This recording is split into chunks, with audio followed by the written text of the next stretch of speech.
పరిశుద్ధమైనటువంటి నామానికి వందనాలు. మనకు తెలిసినటువంటి మాటలు మనం చాలా సందర్భాలలో మనం దేవుని స్వీకరించినప్పటి నుండి, దేవుని మనం తెలుసుకున్నప్పటి నుంచి అనేకమైనటువంటి దైవజనుల ద్వారా విన్నటువంటి దేవుని యొక్క మాటలను మనం విన్నాం. అలాంటి మాటలే కొన్ని మాటలు మేము తెలియజేయడానికి ఇష్టపడుతున్నాం. ఎందుకంటే దేవుని యొక్క వాక్యం సత్యమైనది. అది నిన్న నేడు నిరంతరం ఏకరీతిగా ఉండేటువంటి వాక్యం ఉంది. కాబట్టి 2025 సంవత్సరం నుండి ఇప్పటి వరకు మన మధ్యలో కొనసాగుతుంది. హల్లెలూయా. ఎంతోమంది ఈ భూమి మీద పుట్టారు, ఎంతోమంది చనిపోయారు. ఎవరి పేరు కూడా శాశ్వతమైనటువంటి పేరు ఎవరికి కూడా లేదు. అలాంటి యేసుక్రీస్తును ఆయన జనన విధము ఎట్లనగా, మరియకు యోసేపుకు ప్రదానం చేయబడ్డది. ఇంకా పెళ్లి కాలేదు వాళ్ళకు. పెళ్లి కాకముందే ఒక దూత వచ్చి మరియమ్మతో మాట్లాడుతూ ఉన్నది. ఎవరు మాట్లాడుతున్నది అంటే, లూకా సువార్త 2వ అధ్యాయంలో ఆ మాటలు కొన్ని మాటలు మనం తెలియజేసుకుందాం. మొదటి అధ్యాయం 27-28 వచనాలు కనుక మనం చూసుకున్నట్టయితే, దావీదు వంశస్థుడైన యోసేపును ఒక పురుషునికి ప్రదానము చేయబడిన కన్యక యొద్దకు దేవుని చేత పంపబడెను. ఆ కన్యక పేరు మరియా. హల్లెలూయా. ఆ కన్యక పేరు ఏం పేరట? మరియా. చూడండి,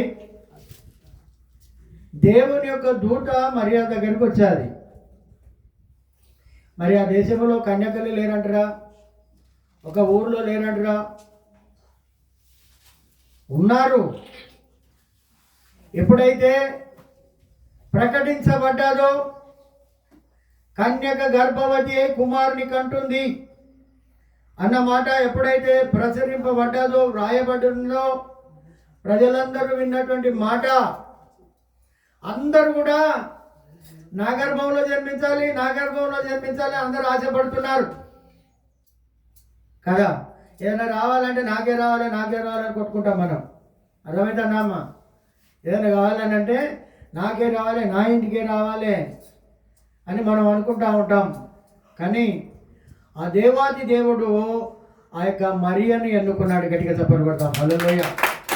ఆ కన్యక దగ్గరికి ఆ యొక్క దూత వచ్చి, ఆ కన్యక దగ్గరికి వచ్చి, ఆ దూత లోపలికి వచ్చి ఆమెను చూచి, దయా ప్రాప్తురాలా, నీకు శుభము, ప్రభువు నీకు తోడై ఉన్నాడని చెప్పాను. హల్లెలూయా.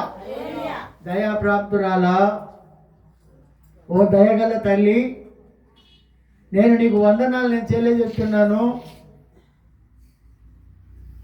నీకు శుభము, నీకు నమస్తే, నమస్కారం అని చెప్పి ఏమంటున్నారంటే, ప్రభువు నీకు తోడై ఉన్నాడు. గట్టిగా చప్పట్లు కొట్టండి. హల్లెలూయా. మీ పక్క వారితో చెప్పండి, ప్రభువు నీకు తోడై ఉన్నాడు. ప్రభువు నీకు బట్టి కూర్చోకండి అండి. ఒట్టిగా కూర్చుంటాడు.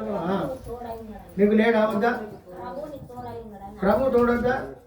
తోడు పక్క జరిగింది అనుకో, ఇక మన పరిస్థితి ఎట్లుంటుంది అంటే అల్లకల్లోలమే. ప్రభువు నీకు తోడై ఉన్నాడు, నువ్వేం భయపడకు. ఆట పాడతాం, నా తోడు నీవే, నా నీడాయు నీవే. అంటే ప్రభువు నీకు తోడై ఉన్నాడని చెప్పాను. ఆ మాటకు ఆమె తొందరపడ్డాది. తొందరపడి ఏమంటున్నది అంటే, బహుగా తొందరపడి ఈ శుభవచనం ఏమిటో అని ఆలోచించుకుండగా దూత మరియా భయపడకుము, దేవుని వలన నీవు కృప పొందితివి. హల్లెలూయా. ఎవరి వలనట? ఈ మాట కూడా పక్కవాడికి చెప్పండి. దేవుని వలన నీవు కృప పొందితివి. కృప లేకుంటే కూడా బ్రతకలేమమ్మా. అమ్మా, కృప లేకపోతే కూడా మనం బ్రతకలేం. మీకు తెలియదు, ఎన్ని ఉన్నా కానీ ఆయన కృప లేకుంటే మనము బ్రతకలేం.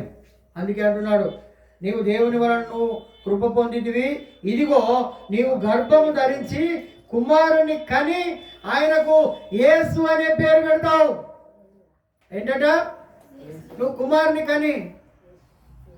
ఎవరైనా కన్యకలు గర్భవతి అవుతారా అమ్మ?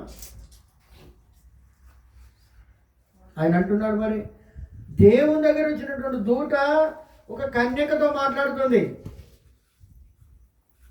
ఒక కన్యకతో మాట్లాడుతున్నది. ఏమంటున్నది అని అంటే, నీవు గర్భం ధరించి కుమారుని కని ఆయనకు యేసు అనేటువంటి పేరు పెడతావు. యేసు అనేటువంటి పేరు మనం పుట్టిన తర్వాత ఎన్ని రోజుల పేరు పెడతామమ్మా? 21 రోజులకు, 3 నెలలకు, 6 నెలలకు మనకు దోసినప్పుడు కొందరు సంవత్సరానికి పెట్టేవాళ్ళు ఉన్నారు, కొందరు 3 ఏళ్ళకు కూడా పెట్టేటోళ్ళు ఉన్నారు పేర్లు. ఎంటికలు తీసినప్పుడు కూడా పెట్టేటోళ్ళు కూడా ఉన్నారు. కానీ యేసు ప్రభు పేరు ముందుగానే ప్రకటించబడ్డది. గట్టిగా చప్పట్లు కొడదాం. ముందుగానే ఆయన పుట్టక ముందే దాదాపు 7,000 సంవత్సరాల క్రితమే కన్యక గర్భవతి అయి కుమారుణ్ణి కంటుంది. ఆయనకు యేసు అనేటువంటి పేరు పెడతారు. వ్రాయబడినటువంటి మాట నెరవేరినట్లు ఇది జరిగినన్నది. అందుకే ఇక్కడ అంటున్నాడు, యేసు అనేటువంటి పేరు పెడతావు. ఆయన గొప్పవాడై, ఎలాంటి వాడట? గొప్పవాడై సర్వోన్నతుని కుమారుడు అనబడును. హల్లెలూయా. అంటే దేవుని కుమారుడు అనబడతాడు. దేవుని కుమారుడు అనబడతావు. దేవుని కుమారుడు అంటే మాటలు కాదు, అవునా? దేవుని యొక్క కుమారుడు. యేసు ప్రభు కూడా పెద్ద పెట్టినప్పుడు బాప్టిజం తీసుకున్నప్పుడు కూడా ఒక దూత అని చెప్తున్నది, ఇదిగో ఈయన నా యొక్క ప్రియ కుమారుడు, ఈయన యందు నేను ఆనందిస్తున్నాను, ఈయన మాట వినండి. మన దేవుని మాట వినం. బయట వాళ్ళని ముచ్చట చెప్పిందనుకో, అది మంచిగా వింటాం మనం, అది మన మైండ్లో మంచిగా చెప్తుంది. కానీ దేవుని యొక్క వాక్యాలు ఎక్కువ మనకు. అందుకే చెప్తున్నాడు ఇక్కడ, ఏమంటున్నాడు? ఆయన సర్వోన్నతుడైనటువంటి దేవుని కుమారుడు అనబడును. ప్రభు అయినటువంటి దేవుడు ఆయన తండ్రి అయిన దావీదు సింహాసనమును ఆయనకిస్తాడు. హల్లెలూయా. ఆయన సింహాసనాన్ని ఆయనకిస్తాడు. కానీ తర్వాత ఎవరికి వస్తుందండి ఆస్తి? కొడుకులకే. మరి ఆయన సింహాసనము ఆయనకే. ఇది చరిత్ర. ఇంకొక మాట, ఇదే మత్తయి సువార్తలో కనుక మనం చూసుకున్నట్టయితే, వెనుకకు ఒకసారి వచ్చినట్టయితే ఇక్కడ 21వ వచనం చదువుకుందాం. 1వ అధ్యాయం. ఆమె ఒక కుమారుని కంటుంది, తన ప్రజలను వారి పాపముల నుండి ఆయనే రక్షించును గనుక యేసు అనేటువంటి పేరు పెడతారు. హల్లెలూయా. మనకు రక్షించేటువంటి రక్షకుడు కావాలి. ఎవరు కూడా నిద్రపోవద్దు. హల్లెలూయా చెప్తాం గట్టిగా, ఇంకా గట్టిగా చెప్తాం. ఒక్కొక్కరు నిద్ర పంపించుకోపోవాలి. హల్లెలూయా. అంటే ఇక్కడ చెప్తున్నాడు, ఇక్కడ ఆమె ఒక కుమారుని కంటుంది, తన ప్రజలను వారి పాపముల నుండి ఆయనే రక్షిస్తాడు. హల్లెలూయా. మనల్ని రక్షించే వాళ్ళు ఎవరు లేరమ్మా. మనలను ఎప్పుడు పోవాలని చూస్తారు మానవులు, ఎప్పుడు నాశనం కావాలని చూస్తారు, ఎప్పుడు కంటి కనపడకుండా పోవాలని చూస్తుంటారు మానవులు. కానీ పాపములను, ప్రజల పాపముల నుండి ఆయనే రక్షిస్తాడు. హల్లెలూయా. రక్షణ అంటే మాటలు కాదమ్మా, అర్థమైందా? రక్షణ అందుకోవాలి మనం. ఆయన రక్షించనీకి మనకు వచ్చాడు. లంచాలు తీసుకోనికి రాలే, చాడీలు చెప్పనీకి రాలే, మోసాలు చేయనీకి ఆయన రాలే. రక్షకుడుగా ఆయన ఈ లోకానికి వచ్చాడు, నిన్ను నన్ను రక్షించనీకి. నశించే ఆత్మలను వెతికి రక్షించనీకి లోకరక్షకుడు ఈ లోకానికి వచ్చాడు. గట్టిగా చప్పలు కొడదాం. నీవు నేను నశించిపోయినటువంటి సందర్భం, మాట వినటువంటి సందర్భం. నశించిపోవడం అంటే మన పాపములోనే మనం మగ్గిపోవడం, మనం లేవనెత్తే వాళ్ళు ఎవరు ఉండరు. అట్లయితే నేను కూడా ఎప్పుడో నశించిపోయేటువంటి వాడను, మీరు కూడా నశించిపోయేటువంటి వాళ్ళే. అర్థమవుతుందా? ఆయన కనికరం మనపై చూపాడు కనుక ఇంతకాలం మనం బ్రతికున్నాం. కరోనా అప్పుడే పోవాల్సింది, లేకపోతే ఇంకా కొన్ని కారణాల చేత ఎంతోమంది మన కళ్ళ ముందు అందరూ వెళ్ళిపోతున్నారు. అంటే ఆయన రక్షించనీకి మనకు రక్షకుడుగా ఈ లోకానికి వచ్చాడు. నీకు ఎంత డబ్బున్నా, ఎంత ఆస్తి ఉన్నా, ఎంత అందచందాలున్నా, ఎంత తెలివి జ్ఞానం ఉన్నా ఆయన దగ్గర పనిచేయవు. ఆయన రక్షణ మనకి ఇవ్వనికి వచ్చాడు. రక్షించబడాలి. జక్కయ్య ఉన్నాడు, ఆయన మహా డబ్బు మనిషి. డబ్బు అంటే పిచ్చి, అనేకమైనటువంటి వ్యాపారాలు చేసేటువంటి వాడు, మనుషులను పీడించేటువంటి వాడు, మనుషులను రకరకాలుగా హింసల పాలు చేసేవాడు, గిరిగిరించేవాడు, పైసలు లేకపోతే ఊరుకునేటువంటి వాడు కాదు. ఆయన మనస్తత్వం మంచిది కాదు. ఎప్పుడు చూసినా డబ్బు సంపాదాలి, డబ్బు సంపాదాలి, డబ్బు డబ్బు డబ్బు డబ్బు డబ్బు. కాకి కూడా ఇది కూడా తెలియదా అమ్మ? కాకి కూడా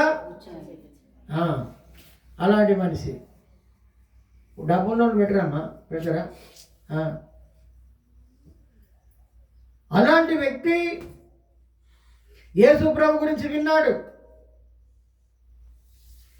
మనం కూడా చాలా సందర్భాలలో వింటున్నాం, కానీ మనం మర్చిపోతాం.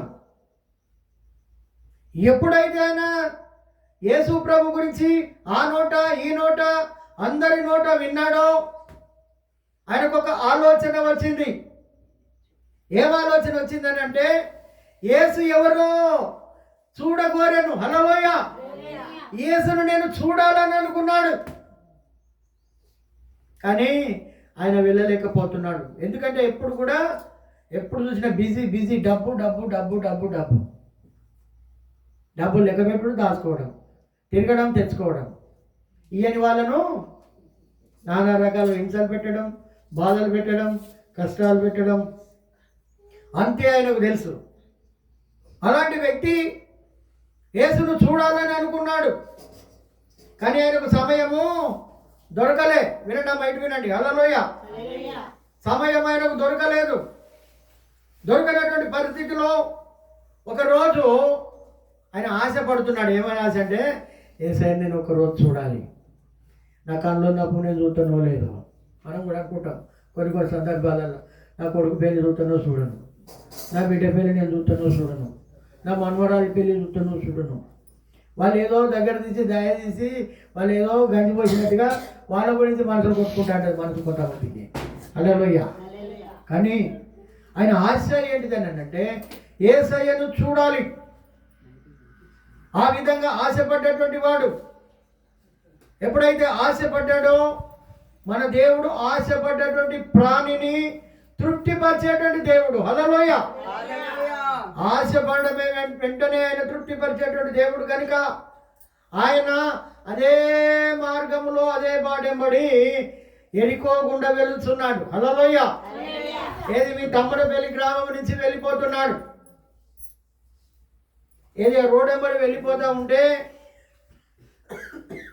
మన ఊరికే వచ్చాడు కదా, మన ప్రాంతానికే వచ్చాడు కదా. ఒకసారి నా పనులన్నీ బంద్ చేసుకొని నేను ఆయనను చూద్దామని ఆయన యేసయ్య కోసం పరిగెత్తాడు. చప్పట్లు కొట్టండి. హల్లెలూయా! దేవుడు ఎప్పుడు కూడా నీ హృదయాన్ని చూస్తాడు, నీ ఆలోచన ఎట్లా ఉంటుందో చూస్తాడు, నీకు ఎంత ఆనందం ఉన్నదో నీ హృదయంలో చూస్తాడు. ఏదో మనం వస్తున్నాం పోతున్నామని కాదు, జక్కయ్యలో ఉన్నటువంటి ఆశ మనం కలిగి ఉండాలి.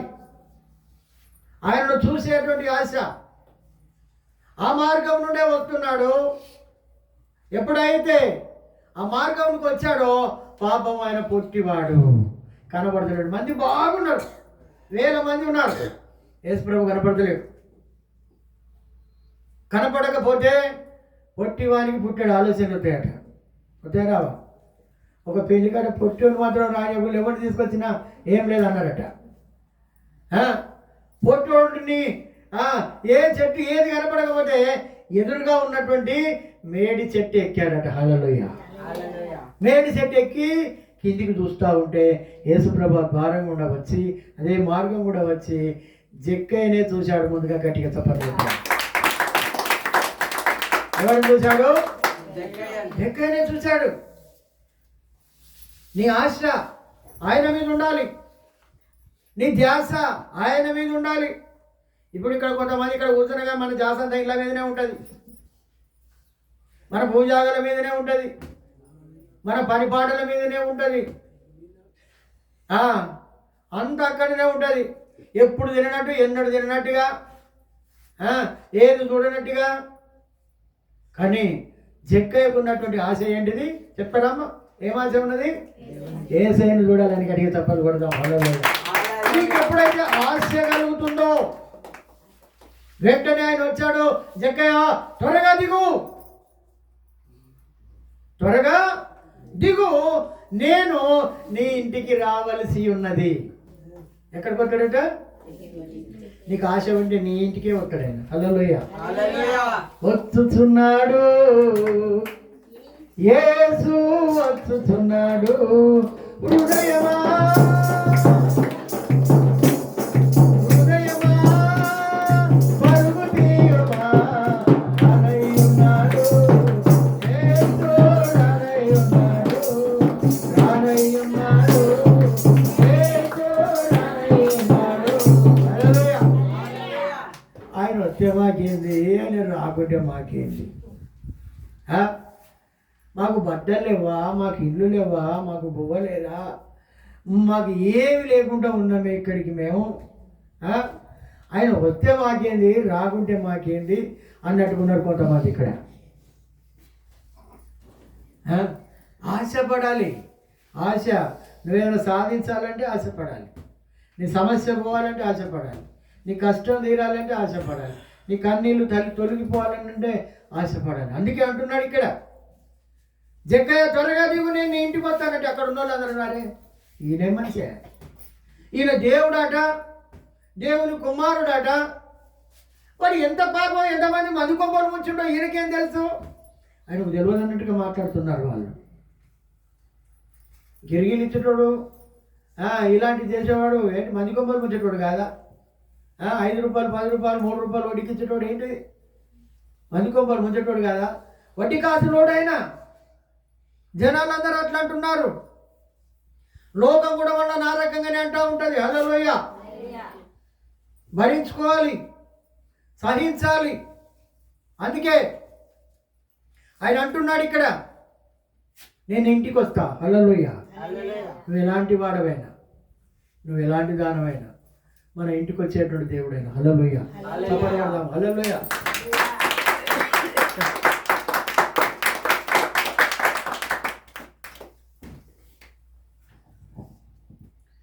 మన ఇంటికి వస్తే, ఎప్పుడైతే ఇంటికి వచ్చాడో ఆయన హృదయం మారిపోయింది. హల్లెలూయా. ఆయన మనసు మారిపోయింది. ఇంటికి వచ్చాడో వెంటనే మోకరించి చేతులు ఎత్తి అంటున్నాడు, అయ్యా నేను పాపిని, ఇంతవరకు ఎంతోమంది దగ్గర లంచాలు తీసుకున్నాను, మోసం చేశాను, అబద్ధాలు ఆడాను, అన్యాయం చేశాను, రకరకాలుగా హింసలు పెట్టానయ్యా, ఇక నుండి నేను మారిపోతున్నాను. హల్లెలూయా. ఎవరికైనా నేను బాకీ ఉన్నట్టయితే అతనికి నేను 4 అంతలు చెల్లిస్తానన్నాడు. గట్టిగా చప్పట్లు కొట్టండి. ఎన్నంతలాట? 4 అంతలు నేను తిరిగి ఇస్తేనయ్యా, ఇక నుండి అలాంటి పనులు చేయను, అలాంటి పనులు నేను చేయను.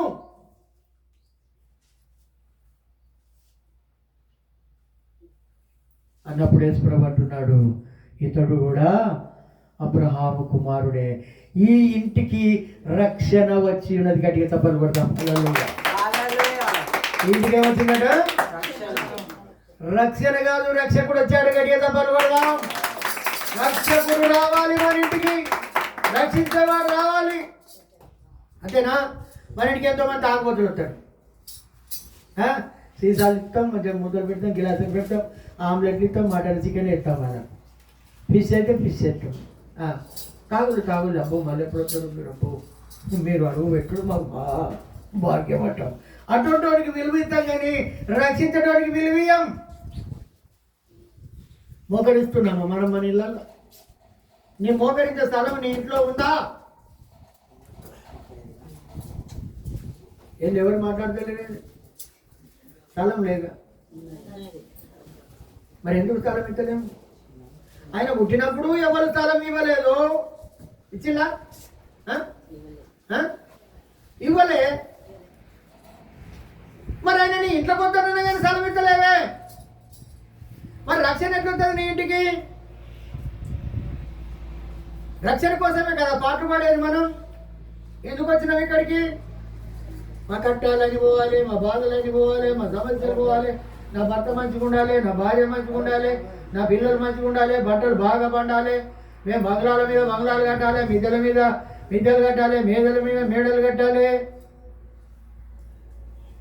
అని అనుకుంటే ఇది సరిపోదు. హల్లెలూయా. రక్షణ మనకు కావాల్సింది, రక్షకుడు కావాలి, రక్షకుడు ఉదయించాలి. జక్కయ్య ఇంటిలోనికి రక్షణ వచ్చాది. జక్కయ్య ఇంటిలోనికి రక్షణ వచ్చాది. రక్షకుడు వచ్చాడు, రక్షించేవాడు వచ్చాడు. ఆయన పాపాలన్నీ క్షమించబడ్డాయి. హల్లెలూయా. నీ పాపాలు, నీ శాపాలు, నీ కష్టాలు, నీ బాధలు, నీ ఇరుకులు, నీ ఇబ్బందులు తొలగించడానికి వచ్చాడు ఆయన.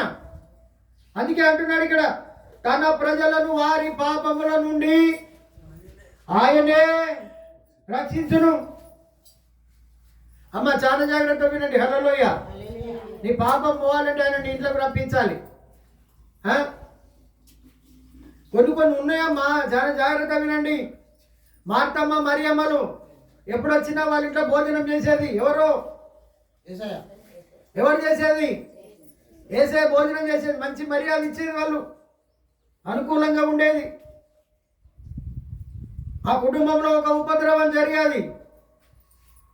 యేసయ్య ఎప్పటికీ ఇంట్లోనే మనిషి చనిపోయాడు.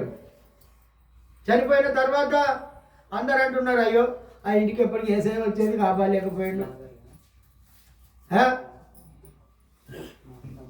అయ్యో నువ్వు కనుక ఇక్కడ ఉంటే నా సహోదరుడు చచ్చిపోకపోవునయ్యా ఎట్టాలు. ఆలస్యంగానైనా అద్భుతం జరిగిస్తాడు దేవుడు. గట్టిగా తప్పని కొట్టండి. ఆయన నీ ఇంట్లో అడుగు పెట్టాలి. ఏడుతున్నారు, గగ్గోలు పెడుతున్నారు, ఏం ప్రయోజనం లేదు. ఆయన చేర్చుకునే మనసు ఉండాలి. ఆయన చింతనే కూర్చునేటువంటి మనస్సు నీకు ఉండాలి. యేసయ్యకు ప్రత్యేక స్థానం నీ ఇంట్లో ఉందా? నుచ్చగొట్టకండి అమ్మా, ఇక్కడ నుండి ఇవ్వాలి. సభను కొట్టండి. ఇంట్లో ముందు లేకపోవచ్చు, ఆయనకు స్థలం ఇవ్వాలి. ఎక్కడెక్కడో కాదు మనం చేసేది, మన ఇంట్లో ఉండాలి. ఏంటట? గదిలో ప్రార్థన ఉండాలి, బజార్లో నీ సాక్ష్యం ఉండాలి, ఇంట్లో ప్రార్థన ఉండాలి. అర్థమైంది నేను చెప్పేది? గదిలో ప్రార్థన ఉండాలి, బయట సాక్ష్యం ఉండాలి, ప్రార్థన ఉండాలి. హల్లెలూయా. లేకపోతే కష్టం. యేసయ్యకు గీ స్థలం ఉన్నది, గీది ఉన్నది, గీ ఇసురకి ఇక్కడ పెడుతున్నాం అనేది తెలిసి ఉండాలి. వాళ్ళు పిలిచారు, ఆ ఇంటికి ఏమన్నా జరిగిందా? కీడు వచ్చింది, ఏం కాలే. హల్లెలూయా. కొన్ని కీడులు మనమే తెచ్చుకుంటాం ఇట్లా ఈ రకంగా. మరి ఆ కుటుంబంలో అద్భుతం జరిగించాడా లేదా? లాజరును లేపాడా లేదా? మరి ఆ ఇంటికి రక్షణ వచ్చినట్టే కాదా? యేసు ప్రభు ఆ కుటుంబం గురించి ఏడ్చాడు, ఆ లాజరు గురించి కూడా ఏడ్చాడు. మరి నీ గురించి ఏడుతున్నాడా? ఏమో దేవుడట మన గురించి ఏడతాడట, ఈ పాస్టర్కి ఇట్లా చెప్తాడు అని అనుకోకండి. మన గురించి బాగా ఏడతాడు. నువ్వు ప్రార్థన చేయకుండా ఏడతాడు ఆయన. నువ్వు ఆయనతో గడపకపోయినా ఏడుస్తాడు ఆయన. నువ్వు స్తుతించకపోయినా ఏడతాడు. అలాంటి దేవుని మనం కలిగి ఉన్నాం. హల్లెలూయా. మరి ఏమి ఇస్తున్నాం? మనం యేసయ్యకి ఏమి ఇస్తున్నాం? రక్షణ కావాలండి. రక్షకుడు రావాలి నీ ఇంట్లోకు, నీ కుటుంబానికి రక్షకుడు రావాలి. మట్టిగానేనా? మరి రక్షణ కావాలంటే ఏం చేయాలి మరి మనం? బాబా కొంచెం గోడ కొరగా కావా, కొంచెం ఇంటి కూర్చో, గోడ కొరిగితే మంచిగా ఏం లేదు, వాడు పట్టుకపోతాడు మనడు. తీసుకొని వెళ్ళిపోతూనే ఉంటాడు. వాడు మంచోడు కాదు, వాడు మాయలోడు. మాయలోడమ్మా వట్టి మాయలోడమ్మా, వారి మాయ మాటలు మీరు నమ్మబోకమ్మా. అపవాది వాడు, అబద్ధికుడు వాడు, మోసగాడు, దొంగ, నరహంతకుడు. వాక్యం ఎందుకు వింటావు అంటాడు వాడు. దేవుని మాటలు ఎందుకు వింటావు? మంచి నిద్ర వస్తుంటుంది, మంచి ఆవలింపులు వస్తుంటాయి, మంచి ఆకలి అవుతుంటుంది. కూర్చుంటా అంటే బాగా బోరు. అదే సినిమా కాడ కూర్చుంటే ఏ బాగుంటాయి. ఎవ్వరు కన్ను గిట్లా ముట్టుదా. 12 అయినా 1 గంట అయినా కానీ సెల్లులు ఇడిచిపెడతలేడు. సినిమాలు ఇడిచిపెట్టి టీవీ నడుతూనే ఉంటుంది కొన్ని నెలల తెల్లదాకా. ఈ నిద్ర మత్తు మంచిది కాదండి. హల్లెలూయా. రాత్రి మేము 1 గంట దాకా మేలుగానే ఉన్నాం. కేక్ కట్ చేసినాం. హల్లెలూయా. రాత్రి 12 గంటల కేక్ కట్ చేసినాం. మళ్ళీ తెల్లవారి యాక్టివిటీ మళ్ళీ సేమ్ అదిగా ఎట్లా పోవాలో ఎట్లా రావాలో ఏం చేయాలో అవన్నీ చేయాలి. మరి ఎవరి కోసం? ఎవరి కోసం? మరి అన్నీ చేసుకోవాలి, తిప్పలు పడాలి. యేసయ్య మన ఇంట్లోకి వచ్చిందంటే రక్షణ ఉంటుంది. నీ భర్త మారుతాడు, నీ భార్య మారుతుంది, నీ పిల్లలు మారుతారు. నేను ఒకటి చెప్తాను వినండి. నీ ఇంట్లో ప్రార్థన ఉండాలి. నీ ఇంట్లో ప్రార్థన లేకపోతే నీ స్థితిగతులు మారవు, నీ పరిస్థితి మారవు. ఎక్కడ వేసిన గొంగలు అట్లే ఉంటుంది. తొండ ఎక్కడ దాకపోతావంటే ఎక్కడ పోతుందమ్మా? మన ప్రార్థన కూడా కట్టెత్తుకుంటాడు. నిమ్మలం ఉండదు, శాంతి ఉండదు, సమాధానం ఉండదు.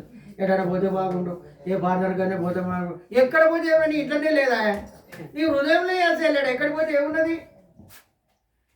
గుండె నిండా యేసు ఉంటే దుఃఖమైన సంతోషం. గుండె నిండా యేసే, నా గుండె నిండా యేసే, నా గుండె నిండా యేసే, నా గుండె నిండా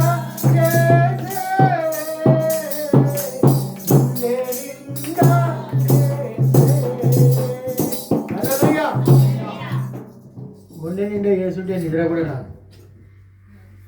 భయం ఉండాలి మనకు. దేవుని భయం. దేవుడు అంటే భయపడాలి.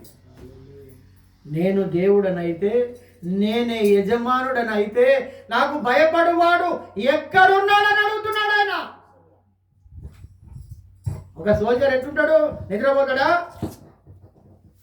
తెల్లవారే ఇంటికి పంపిస్తాడు, లేకుంటే అక్కడనే కాల్చేస్తాడు. ఒక సైనికుని నేను పోను, నేను రాను అన్నాడు. ఆయనకి ఇచ్చినటువంటి పని నిర్వర్తించాలి. సోమరిపోతుల్లాగా కాదు. హల్లెలూయా. దేవుని దగ్గర ఎట్లుండాలి? హెబ్రీ స్త్రీలు చురుకైనటువంటి వాళ్ళు. చురుగ్గా ఉండాలి మనం. హల్లెలూయా. ఏ విషయంలో అలర్ట్గా ఉండాలి, ఏ పని చేసినా అలర్ట్గా ఉండాలి. పోతామో పోమో, చేతమో చేయమో, అవుతుందో కాదో ఇది కాదండి మనకు కావాల్సిన. అపనమ్మకస్తులు దేవుని రాజ్యానికి చేరరు అని పరిశుద్ధ లేఖనాలు తెలియజేస్తున్నాయి. సోమరి పోతులు దేవుని రాజ్యానికి పోరు. హల్లెలూయా. కొన్ని ఉండాలండి, యాక్టివిటీస్ ఉండాలి మనకు, లేకపోతే కష్టం. బాగా ఇంత చలి పెడుతుంది, ఈయన మందిరానికి పోనంటారు కొంతమంది. మందిరానికి ఎవరి కోసం పోతాడో? దేవుని కోసమా మన కోసమా? కొంతమంది దేవుని కోసం అంటాడు, దేవునికి ఏదో ఇచ్చినట్టుగా. హల్లెలూయా. అలవాటు చేసుకోవాలి. ఇలా నేను పొద్దున కాజుపేట పోయి వచ్చే వరకు ఒక ఆయన ఎండలో పడ్డాడు. అబ్బా ఇంత చల్లి పోయి ఎటు పోయినావు, ఇంత చల్లి పెడతా అంటే అని అన్నాడు. అరే నాకు అలవాటు అయిందయ్యా, హల్లెలూయా, నాకు అలవాటు అయింది. నౌకర్ చేసిన కంచెలు మొదలు పెడితే పరిచర్యలో మేము చలిలే ఉంటాం. మేము మా యేసయ్య మా కోసం చలినే జన్మించాడు.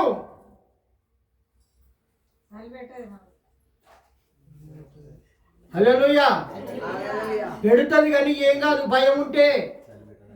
దేవుని భయం ఉంటే ఏం కాదు. దేవుని భయం లేకనే భయం లేని కోడాట అట్లా ఆ రకంగా అయితే మనం. హల్లెలూయా. భయం ఉండాలి, భక్తి ఉండాలి. ఎప్పుడు కూడా గుర్తు పెట్టుకోవాలి. హల్లెలూయా. రక్షణ అవసరం. మన రక్షకుడు ఉదయించాడు, మన కోసం వచ్చాడు. పరలోక రాజ్యాన్ని వదిలిపెట్టి నువ్వు ఏమైతావు? చుట్టమవుతావా, బంధువైతావా, స్నేహితులమైతామా, ఎవరమైతాం? మనం ఇట్లా నిర్లక్ష్యం పనిచేయదు. దేవుని దగ్గర ఎప్పుడు కూడా పనిచేయదమ్మా. నేను చెప్తున్నా, మనం చేసిన భక్తే కాదు. మీరు ఏమన్నా అనుకోవాలి, మనం చేసే భక్తే కాదు. నీ ఇంట్లోనే ప్రార్థన లేదు, ఏం భక్తి అండి? నీ భార్య పిల్లలతోటే భక్తి లేదు, ఏం భక్తి చేస్తావు నువ్వు? ఇప్పుడు భార్య పిల్లలను ఏలనోడు కుటుంబాన్ని ఏమి వెళ్తాడు, రాజ్యాన్ని ఏమి వెళ్తాడు, మందిరాన్ని ఏమి వెళ్తాడండి? అందరికి వర్తిస్తుంది అది. ఎవరైనా మాట్లాడేది? హల్లెలూయా. గుర్తు పెట్టుకోండి, నీ ఇంట్లో స్థలం ఉండాలి. హల్లెలూయా. నీ ఇంట్లో వేసే నీ హృదయంలో చోటు ఇస్తున్నావా? నీ హృదయంలో జన్మించాలని అనుకుంటున్నాడు, కానీ నువ్వు కాదని బయటికి వెళ్ళగొడుతున్నావు. నువ్వు ఆయన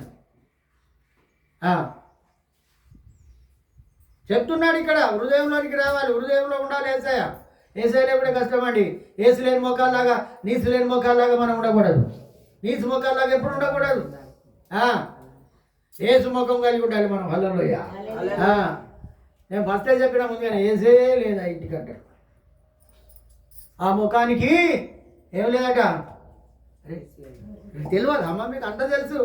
ఎందుకు అనాలి మా నోరుతోటి? మా నోరు ఎందుకు చెడగొట్టుకోవాలనుకో? ఏసని ఒకసారి పలకండి మీరు. మన శ్వాస నిశ్వాసలో శ్వాస నిశ్వాస ఉచ్ఛ్వాస, అంతేనా? ఉచ్ఛ్వాస నిశ్వాస, అంతేనా? ఏ బాబులు చదువుకున్నారు కదా, చెప్తలేదా? ఏమంటారు దాన్ని? ఉచ్ఛ్వాస నిశ్వాస. వెనకాల తీసుకున్నప్పుడు హే అని వస్తుంది, ముందుకు వదిలిపెట్టినప్పుడు సు వస్తుంది. ఏ సు అంటే మనం ముక్కు నోరే ఒక గాలి ద్వారా ఏ సు అని తెలియజేస్తున్నాం. చెప్పబడదాం. కాకపోతే మీరు అనుకోండి, చూడండి, ఎంతకుందండి హే వస్తుంది, ముందుకు వదిలిపెట్టండి సు వస్తుంది. రక్షణ మనకు అవసరం. రక్షణ మార్గంలో పయనించాలి, వట్టి చేతులతోటి కాదు. హల్లెలూయా. వట్టిగా కాదు. ఆయన వట్టి మాటలతో రక్షణ దొరకదు. నువ్వు ఎన్నిసార్లు మందిరానికి ఇట్లా లాభం లేదు. నీలో మార్పు ఉండాలి, నీలో మార్పు రావాలి. మార్పు లేకపోతే కష్టం, చాలా కష్టం అండి. చాలామంది విమర్శిస్తారు, అయినా పర్వాలేదు, ఎవరన్నా ఏమని అనుకోండి. హల్లెలూయా. అందుకే అంటున్నాడు, రక్షణ అనేది నీ కుటుంబంలో లేకపోతే, నీ హృదయంలో లేకపోతే చాలా కష్టం, ఎక్కడ కూడా దొరకదు. రక్షణ అవసరం. యేసు ప్రభు కోసం వెంబడించేటువంటి వాళ్ళంగా ఉండాలి. ఒక స్త్రీ, పాపాత్మురాలైనటువంటి స్త్రీ, ఆమె గురించి తెలుసుగా మీకు. పాపాత్మురాలైనటువంటి స్త్రీ అనేక పాపాలు చేసింది ఆమె. ఒక ఇంట్లో ప్రార్థన జరుగుతూ ఉన్నది. ఒక ఇంట్లో ప్రార్థన జరుగుతూ ఉంటే ఆ ఇంటికి యేసయ్య వచ్చాడు. ఎవరు వచ్చిల్లటమ్మా? సరే, మనమైతే జరిపించుకోం, కానీ చెప్తున్నా, ఒక కుటుంబం గురించి చెప్తున్నా నేను. ఆ ఇంటికి ఎవరు వచ్చిండు? యేసయ్య వచ్చిండు.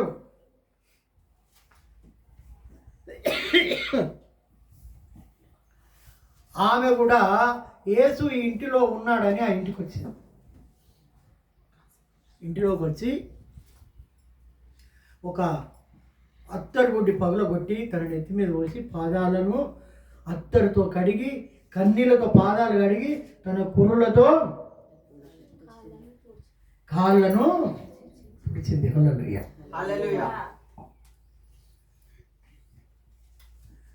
ఏడ్చి ఏడ్చి కన్నీళ్లతో కాళ్ళు కడిగెను, తన ముచ్చటైన కురులతో కాలు తుడిచెను.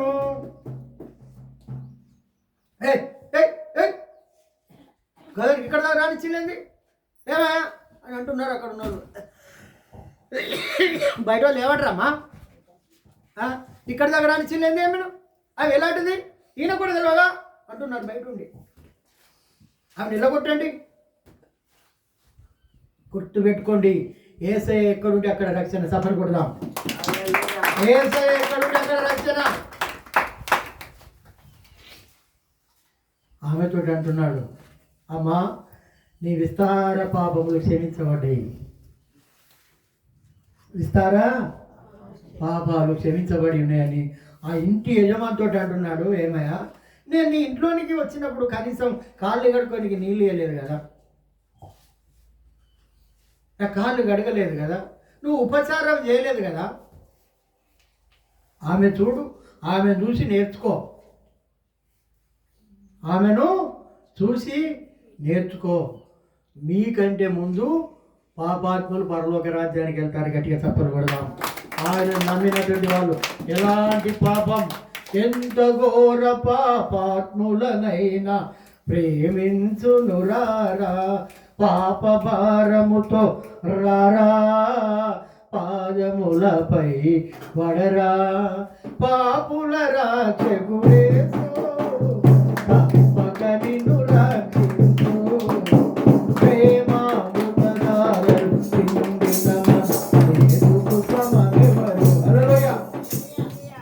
ఆ ఇంటికి వచ్చాడు, ఆ ఇంట్లో రక్షణ రాలేదా?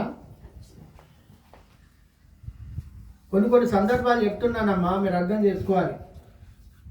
ఆ ఇంట్లో ప్రార్థన జరుగుతూ ఉంటే ఆమె పోయేది. వాళ్ళు ఏమనుకుంటారో వాళ్ళ ఇంటికి పోతే అనుకుంటాం మనం. తెలియని వాళ్ళు అనుకుంటారు, తెలిసిన వాళ్ళు మనం ఆ రకంగా అనుకోనికి వీలేదు. ప్రార్థన జరగాలి. నేను ముందుగా చెప్తున్నా, ఇప్పుడు రాబోయేది నూతన సంవత్సరం. ప్రార్థన ప్రార్థన ప్రార్థన ప్రార్థన లేకపోతే కష్టం. ప్రార్థన లేకపోతే నీ కన్నీళ్ళు పోవు. ఎప్పటి స్థితిగతులు అట్లే ఉంటాయి, నీ పరిస్థితులు అట్లే ఉంటాయి. మారుదాం. ఇప్పటికైనా మీ మైండ్ సెట్ మార్చుకోండి. బైబిల్ చదవండి, ప్రార్థన చేయండి, స్తుతించండి, ఆరాధించండి. అందుకే ఆయన రక్షకుడుగా ఈ లోకానికి వచ్చాడు. ఆయన హల్లెలూయా.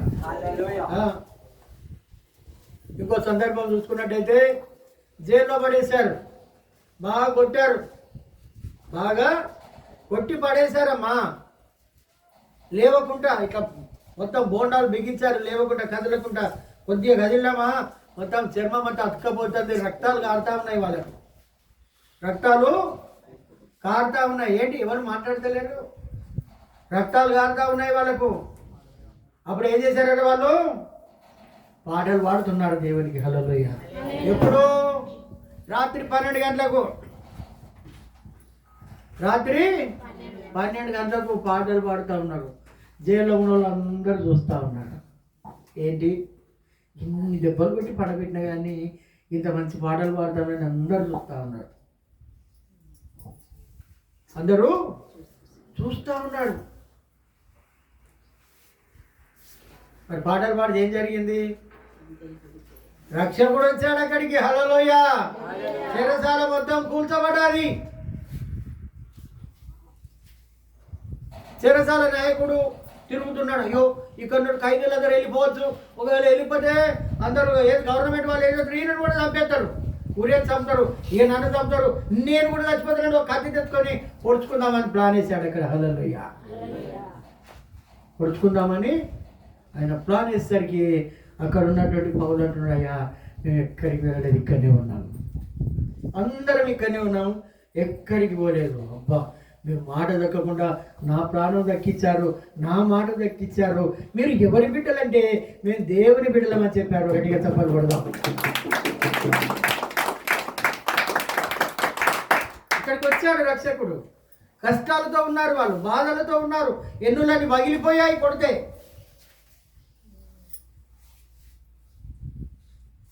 వారిని విడిపించాడు. అప్పుడు అంటున్నాడు, చెరసాల నాయకుడు అంటున్నాడు, అయ్యలారా నేను కూడా రక్షణ పొందాలంటే నేను ఏం చేయాలని అడిగిండు ఆయన. నాకు కూడా రక్షకుడు కావాలి, మీ దేవుడు గొప్ప దేవుడు, నాకు కూడా రక్షణ కావాలి, నేను ఏం చేయాలి అని అన్నప్పుడు ప్రభు అయిన యేసుక్రీస్తు నామంలో నీవు బ్యాప్టిజం పొందుకో, అప్పుడు నీవును నీ ఇంటి వారును రక్షించబడతారు. గట్టిగా తప్పలు పడదాం. ఏంటంటే ఎంత ప్రార్థన చేసినా నా భర్త మార్చలేడు. ఎక్కడ చేస్తున్నావు ప్రార్థన? ఇలాంటి ప్రార్థన చేస్తున్నావు. గుడికి వచ్చినప్పుడే ప్రార్థన, ఇంటికి పోతే కథం. ఇంటికి పోతే ప్రార్థన లేదు. ఇక హల్లెలూయా ప్రార్థన ఉండాలమ్మా, ఎప్పుడు ప్రార్థన చేయాలి. అప్పుడే రక్షణ మనకి ఇస్తాడు, వట్టిగా రాదు. ప్రొటెక్షన్ ఇస్తాడు, నీకు కాపుదల ఉంటాడు, నీకు అన్ని విషయాలలో తోడుగా ఉంటాడు. ఇమ్మానుయేలు అనేటువంటి పేరుకి అర్థం తోడుగా ఉండేటువంటి దేవుడు. నీ నీడగా ఉంటాడు, నీ అవసరతలో ఉంటాడు, నీ కష్టంలో ఉంటాడు, నీ దుఃఖంలో ఉంటాడు ఆయన. అలాంటి దేవుని మనం కలిగి ఉన్నాం. ఈరోజు కొనియాడుతున్నాం ఆయన గురించి. హల్లెలూయా. అరే జ్ఞానులు వచ్చారండి ఆయన దగ్గరికి. జ్ఞానులు వచ్చి సాగిల పడ్డారు. హల్లెలూయా. ఎవరైనా చిన్న పిల్లగానికి సాగిల పడతారు? ఎవరన్నా పడతారా అమ్మ? సాగిల పడ్డారు. వాళ్ళ హృదయాలు విప్పారు, వాళ్ళ పెట్టెలు విప్పారు. పెట్టెలు బంగారము, సాంబ్రాణి, మూలము ఆయనకు అర్పించారు. హల్లెలూయా.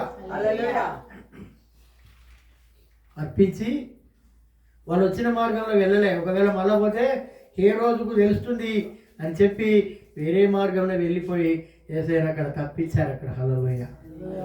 జ్ఞానులను వేరే మార్గంలో వెళ్ళమని దూత చెప్పేశారు. చాలా ఉన్నాయండి మర్మాలు. మనం తప్పిస్తాడు దేవుడు, ఆపదలో నుండి కూడా తప్పిస్తాడు ఆయన. కానీ మనం ఆయనకు నిర్లక్ష్యంగా ఉండి మన ఆపదలను పట్టుకొని మనకు మనమే ఏడ్చుకుంటూ బాధపడుతూ కష్టపడుతూ అనేక రీతులుగా మనము ఉంటున్నాం. హల్లెలూయా. మరి రక్షకుడు మన ఇంట్లోకి రావాలంటే ఏం చేయాలి? ఏం చేద్దాం చెప్పండి. ఏం చేయాలి? ఇప్పటి కూడా ఈ సంవత్సరంలో నుండి అయినా మీ ఇంట్లో ఒక ప్రార్థన స్థలం ఉండాలి. మీరు ప్రార్థన చేయండి, ఉపవాసం ఉండి ప్రార్థన చేయండి. నువ్వు ఒక్కదానిపైన పర్లేదు, సేవకుడు రావాల్సిన పని లేదు. నేను చెప్తున్నా కదా, నీకు నువ్వు ప్రార్థన చేసుకోవచ్చు. నువ్వు పాట పాడుకున్నా ఏం లేదు, ఎసైనా ఇంటికి రా అంటే చెప్తాడు ఆయన. నా కష్టాలు తొలగించు ప్రభావ, కన్నీళ్ళు మొదటిగా నీ పాపాలు ఒప్పుకో. ఆయన ఎదుటినే ఎవరి ముందర ఏడవకున్నా పర్వాలేదు, కానీ ఆయన ముందు ఏడు.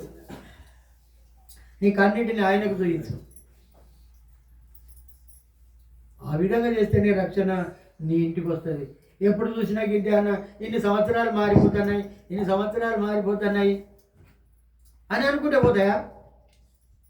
ఏదమ్మా చెప్పినా కదా, బట్టలకు ఇప్పుడు ఈ వైట్ డ్రెస్ ఉన్నది, దీనికి మరకంటేది పోని మరకంటే నేను ఏం చేయాలి? ఎన్నో తిప్పలు పడాలి ఆ మరక పోవాలంటే. గ్యాస్ ఉన్న పెట్టాలా, పెట్రోల్ పోవాలా, ఏది డ్రై క్లీన్కి ఇవ్వాలా, లేకుంటే సాగర్లకి ఇవ్వాలా, ఎవరికి ఇవ్వాలి, ఎట్లా పోవాలి, దాన్ని పోగొట్టుకోనికే ప్రయత్నం చేయాలి. మరి మనం కూడా అంతే కదా, ప్రయత్నం చేయకుండా పోతావా పోవా, ఏ సునామూల నేను చర్చికి పోతానా, మళ్ళీ వచ్చేవారికి మరకుంటుందంటే పట్టుకుంటుందా? నేను చర్చికి పోయి వచ్చే వరకు, నేను బయటికి పోయి వచ్చేవరకు ఏది కనపడద్దంటే అది ఉంటుందా పోతుందా? ఉంటుంది అది అంతే. కష్టపడాలి, చేయాలి, ప్రయత్నం చేయాలి. మరక మంచిదే అని టీవీలో చెప్తాడు, నువ్వు ఇట్లా అంటాను అంటే అట్నే ఉంచుకో, వెళ్ళొద్దంటాను అలా జాగ్రత్తగా ఉండాలి. ఇప్పుడు నేను తెల్ల డ్రెస్ వేసుకున్నా, అక్కడ పెడతా ఎక్కడ పెడితే అక్కడ కూర్చుంటే మంచిగుంటుందా?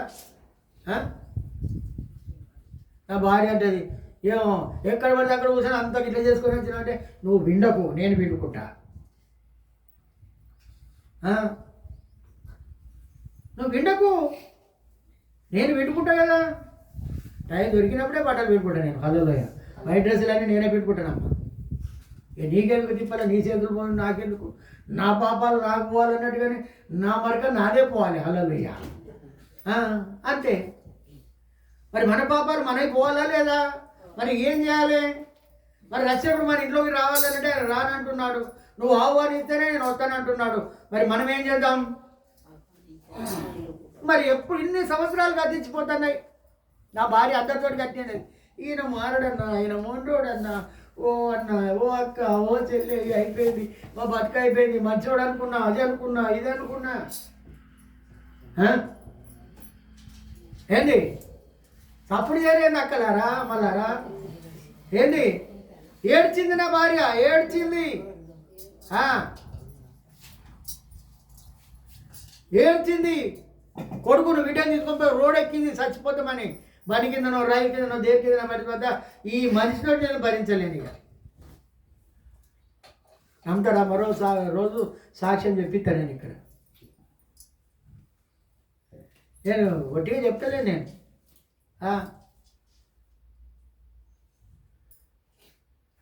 దేవునికి రూపాయి ఇవ్వపోయేది బిల్ల, సిల్లిగా అయిపోయేది. ఒక రోజు ఏం చేసి దొరికానా, నువ్వైతే ఇట్లా అయితే ఇవన్నీ బాగా తాగిరా చూసి నా జేబుల పైసలన్నీ సేవకుడి చేతిలో పెట్టింది. రూపాయి బిల్ల లేదు మళ్ళీ అలా. చూడు దేవుడు నన్ను మార్చింది, గట్టిగా సపర్ కొట్టండి. ఇది రియల్ అండి. నేను దేవుడి దగ్గరికి అంత తొందరగా వచ్చినవాడిని కాదు. నేను ఎంతోమంది ప్రార్థనలు చేశారు, ఎన్నో ప్రయత్నాలు జరిగాయి. ఇప్పుడు ఒకటే చెప్తున్నా నేను, హల్లెలూయ. దూరం అంటే రావు, ఈ కథ దగ్గర రావాలి నాతోటి, అంతే కదమ్మా. ఉండాలే లేదు. ఇప్పుడు ఒక్కరుంటే ధైర్యం ఉంటుందా? ఇద్దరుంటే ధైర్యం ఉంటుందా? మరి రావాలి అంతే. దూరం అని నేను వదిలిపెడుతున్నా నేను, హల్లెలూయ. దగ్గర ప్రాంతాలకి రావాలి అంతే. రాకపోతే కరెంటు కట్టు, ఫుడ్ కట్టు, అన్ని కట్టు, అంతే ఉంటుంది. మరి ఇక నువ్వు నన్ను పక్కకు లాగి నేను మళ్ళీ అన్న ఈత కొడతానంటే ఎట్లా? అవునా కాదమ్మా? ఎవరైతే తప్పకాడికి తల్లి అయినా కంటే బిడ్డ అయినా అంతే. మరి దేవుడు ఊరుకుంటాడా? అందుకే ప్రార్థన చేయాలి, ప్రార్థన చేయాలి, బాగా ప్రార్థన చేయాలి, ఏడవాలి, గోజాడాలి. అప్పుడే దేవుడు మనకు అనేక రకాలుగా తోడుగా ఉంటాడు ఆయన. హల్లెలూయ. మనకు తోడుగా నేను చాలా అధ్యాయాలు ఉన్నాయి. మనం ఎప్పటికీ చదువుకుంటూనే ఉన్నాం, ఈ వాక్యాలన్నీ వింటున్నాం కానీ మర్చిపోతున్నాం. మా చిన్నప్పుడు మా సార్ అనేది ఇటు నుంచి వింటారట, ఇటు నుంచి వదిలిపెడతారట. అదా ఇక అది ఎక్కడ ఉంటుంది ఇక స్థిరంగా? దేవుడు కూడా చెప్పారు, మీరు వింటామంటూ వింటున్నారు కానీ మీరు వినరు, మీరు చూసడం మటుకు చూస్తారు కానీ చూడరు. హల్లెలూయ. సరే, ఒక క్వశ్చన్ అమ్మ, మీరు ఎంతమంది రోజు ప్రార్థన చేస్తున్నారు? ఎలాంటి ప్రార్థన చేస్తున్నారు?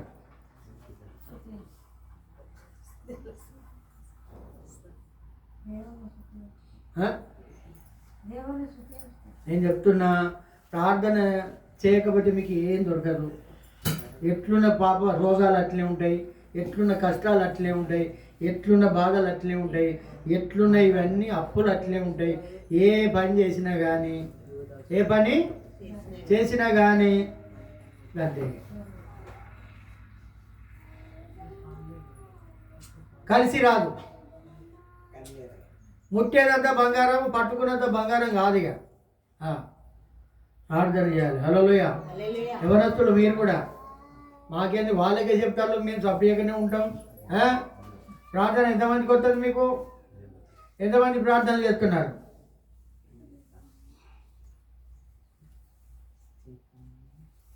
ప్రార్థన చేయడం నేర్చుకోవాలి. మీ తల్లిదండ్రులు అడగండి. యేసుప్రభు శిష్యులే యేసుప్రభుని అడిగారు, అయ్యా మేము ఏం చేయాలంటే ప్రార్థన నేర్పించిండా లేదమ్మా?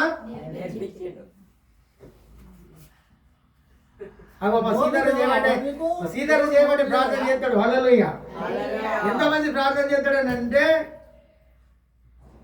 అసలు ఏంది ఈ అబ్బాయి ప్రార్థన చేస్తాడా అని అంటారు మీరు. అంతమంది ప్రార్థన చేస్తాడు. మనందరి గురించి ప్రార్థన చేస్తాడు.